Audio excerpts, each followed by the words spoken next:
Hello, good morning. My name is Isa Korede. Okay, I'm gonna put my name here. Okay, name and to that's my name and today's dates. Um, I want to give a presentation on the skeletal system as part of the requirement of the course. Um, I'm gonna describe the types, the components, and different part of. I'm gonna use this describe the entire bones of the body, and of course, I'm gonna apply how this skeletal system apply to my future career. Okay, I'm gonna start. Okay, the skeletal system has different components. Okay, the bones, the tendons, the ligaments, uh, uh, the cartilages. These are all these combined together that makes locomotion possible. Okay, and this skeletal system have to protect, and of course, part of the body have to this skeletal system have to protect part of the inner viscera of the body. Okay, I'm going to describe the bones now. Okay, I'm going to start the cranial bones. These are flat bones. There are different kinds of bones. The flat, short, regular bones, sesamoid bones, sutural bones. There are short bones, long bones. Okay, and I'm going to describe it along as I explain it. Okay, I have the cranial bone here. Okay, the cranial bone is an example of a flat bone. Okay, I have the frontal bone. Okay, the parietal bone here. Okay, and of course the parietal bone are divided from the frontal bone by the coronal suture, and of course in between the parietal bones there is the sagittal sutures. Sagittal suture separating them, and of course posteriorly, if you look posteriorly, okay, you see the occipital bone. The occipital bone separated from the parietal bone by the lambdoidal sutures. Okay, and of course laterally, if you look over laterally, you see the temporal bone. The temporal bone here, the temporal bone separated from the parietal suture by the squamous sutures. The squamous sutures here, and of course there's this spinal bone anteriorly. Okay, these are there are eight cranial bones. Okay, if you go down the facial, there are 14 facial bones. Okay, I'm going to describe the facial bones. Okay, there's the mandible. This is the example of the mandible. Okay, you see the condylar process, coronal process, the ramus. Okay, superiorly you find the maxilla. The maxilla, if you see the alveolar process of the maxilla, you see the nasal bone separated from the frontal bone by the frontonasal sutures. Okay, you see the zygomatic bone. You see the inside the hobbit you see the lacrimal bone, and of course the spinal bone. It may not be so visible here. Okay, but I'll try my best to explain it. Okay, uh you see under the maxilla you see the palatine bones. Okay, the palatine bones, the vomer. Okay, and of course inside the nasal bone you see the nasal concaves. Okay, inferior nasal concaves. Okay, but that's the facial bones. I just summarized the facial bones. So I mean these are regular bones. Okay, they're regular because there's no definite shapes. Okay, um, uh, posteriorly you see the vertebral column. Okay, all I'm explaining now is part of the exoskeleton. You see the seven cervical bones. Seven cervical, but these are examples. Vertebral is an example of regular bones. Okay, regular bones, seven cervicals, seven cervical bone, 12 thoracic bones, five lumbar bones, one sacrum, one coccyx. Okay, the sacrum is fused. Okay, and of course the part of the coccyx is also fused. Okay, the three bones of coccyx, they're fused.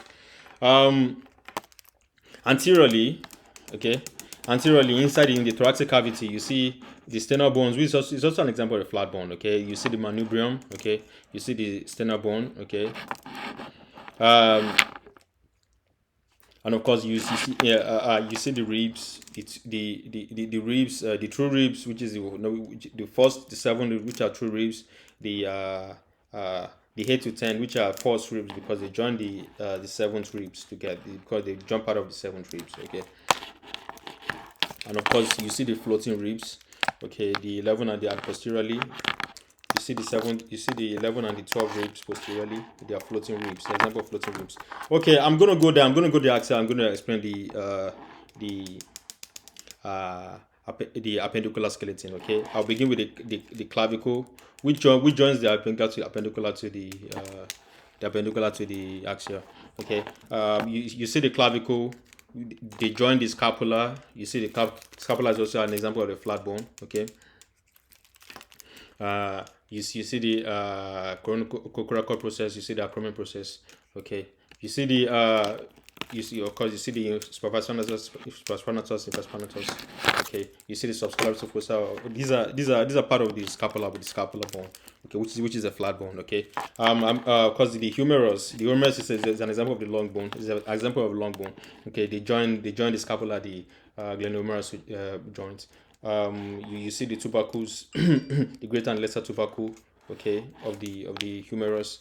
Okay, distally, you find the ulna and the radius. Okay, you see the antecubital fossa, antecubital fossa of the arm. Okay, go posteriorly, you find the elbow, you find the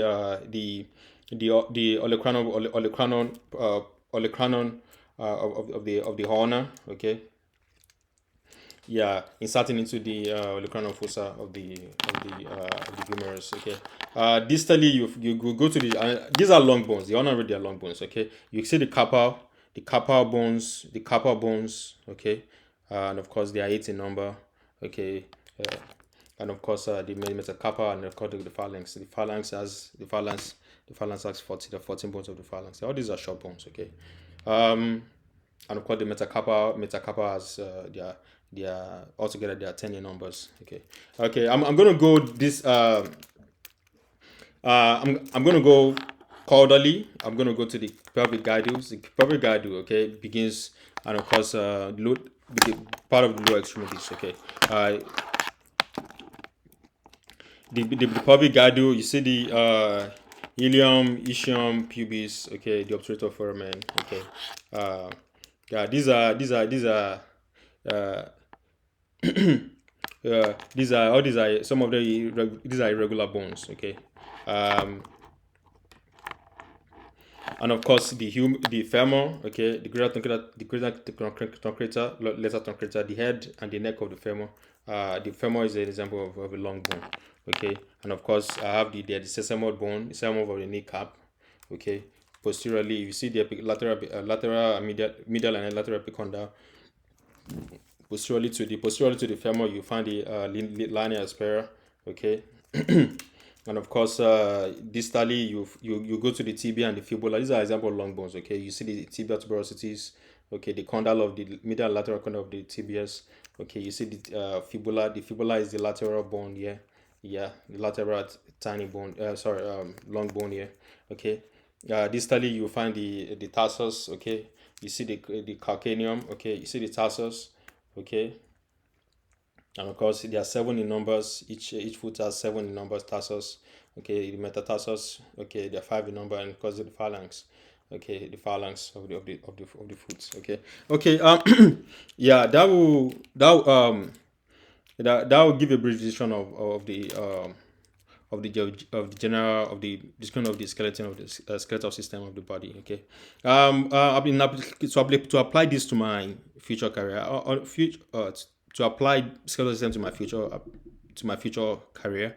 Okay, I one way or the other, I hope to be a medical doctor, or a chiropractor, and I want to be able to manipulate different bones. Okay, I'll be able to manipulate some of these bones. Okay, in case they are displaced, and of course as an orthopedic surgeon, I will hope to be able to fixate some of these long bones. Okay, whenever it's broken. Okay, or even fixate part of the regular bones of the back in case there's a spinal shift. Okay, in case they are displaced or they are deviated to one side, like you find in the scoliosis or kyphosis. Okay, be able to fixate them so as they can align anatomically. Okay, this I hope to do in the future. Thank you very much. Thank you for listening to this. Okay, I really appreciate you listening. Okay, thank you very much. Have a good day.